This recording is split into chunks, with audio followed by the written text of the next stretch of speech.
You're listening to the Cyberwire Network, powered by N2K.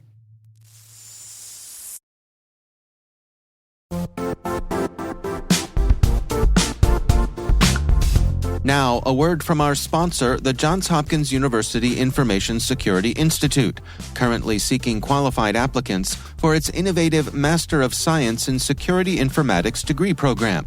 Study alongside world-class interdisciplinary experts and gain unparalleled educational, research, and professional experience in information security and assurance. Interested U.S. citizens should consider the National Science Foundation's CyberCorps Scholarship for Service program, which covers tuition and a $6,000 annual professional development allowance, as well as providing a $37,000 additional annual stipend. Apply for the scholarship and the fall semester by March 1st. Learn more at cs.jhu.edu/MSSI.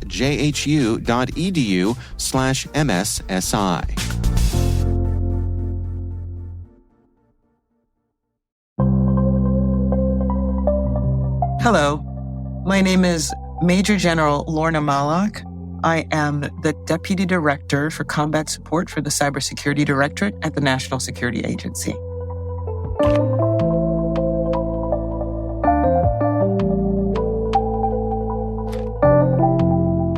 So I was born and raised in the Caribbean, and I recall when I was a kid, I wanted to be a nurse. So I grew up in a third world country and went to a high school, all-girl high school with Franciscan nuns.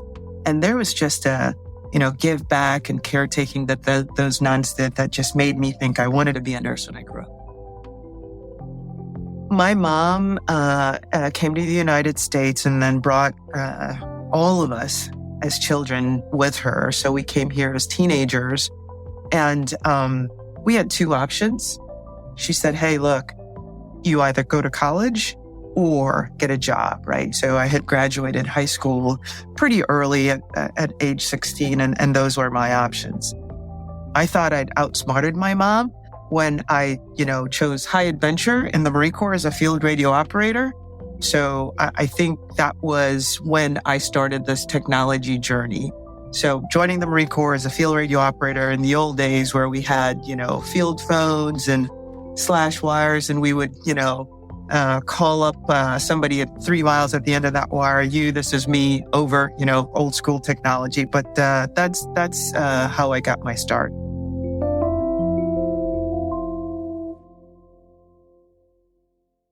As I think about my career, it really is about an ordinary person and able to do something extraordinary because I was a part of a team, right? I was born into a team which included my family. My mom was a really, really strong proponent of education. And then I found this organization, which is the United States Marine Corps, which is a part of it, an incredible organization. So I started out as a field radio operator. I wasn't a citizen. And so because of that, I had to get a different occupational specialty. And then I moved into working at the Pentagon for the chairman of the Joint Chiefs of Staff as a young enlisted person.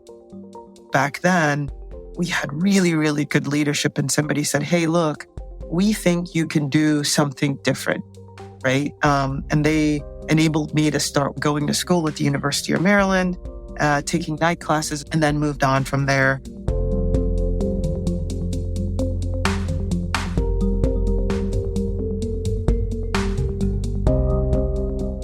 So I joined the Marine Corps, commissioned as an officer, and then became an air traffic controller. And the air traffic control field is just simply phenomenal. A lot of technical folks. I got an FAA certification as an air traffic tower controller. And then, just moved into the tech leadership space over a career where you have air defense, air command and control, aviation C2, which is command and control, which is really what I did over a career. And then had the really great opportunity to work in the Commandant's Office of Legislative Affairs in the Pentagon, in the Marine Corps' ops field, deploying responsible for operations and deploying Marines globally, and then was selected to be a general officer and worked as the Marine Corps Chief Information Officer and Director of Command, Control, Communications, and Computers.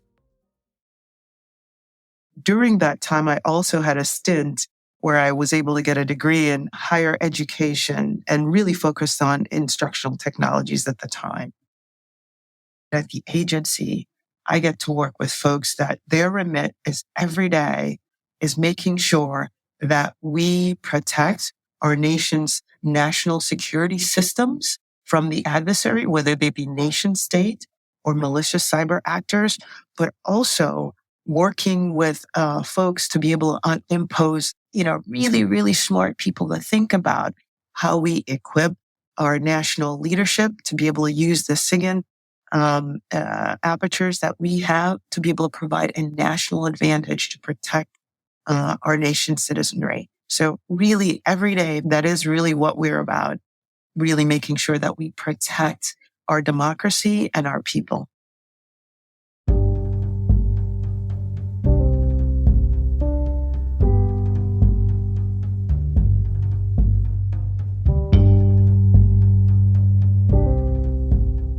It really, really is important to be able to see yourselves and understand how other people see you.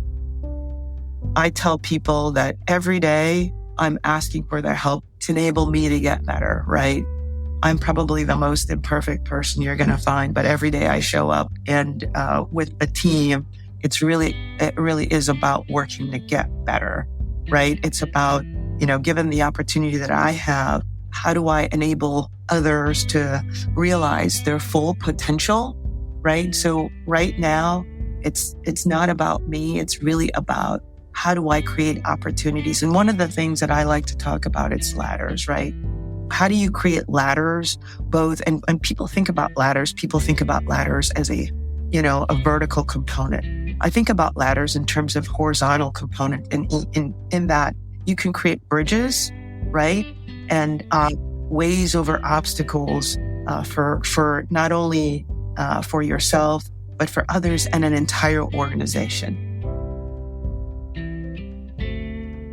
I think we all have an opportunity, right? I think every one of us, including myself, can be ordinary and still do the extraordinary when you're a part of a team, right? In the cybersecurity space, one of the things that I think is so important is that we inculcate this new generation of folks that are coming behind us to understand the opportunities, but the work that must be done with the technologies. We've got to pop the hood open and understand not how we, not just be consumers of the technologies, but how we educate our young men and women to persist in this environment, because there's a ton of opportunity to be able to do good, but there are also others. And so we want to be on the side of the folks that understand the technology enough to be ready when the nation is least ready.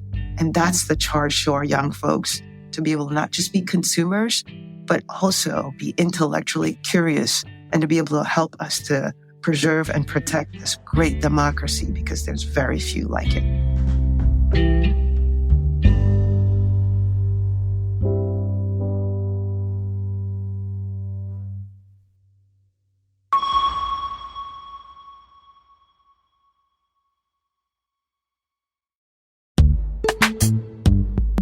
This episode is brought to you by Palo Alto Networks, the leader in cybersecurity. As AI-driven attacks increase, organizations can't afford to have network security that's stuck in the past. Discover how Palo Alto Networks can help you predict what's coming and proactively secure against it with a zero-trust, AI-powered network security platform built to secure whatever, whenever, wherever. To learn more, visit paloaltonetworks.com/network security platform.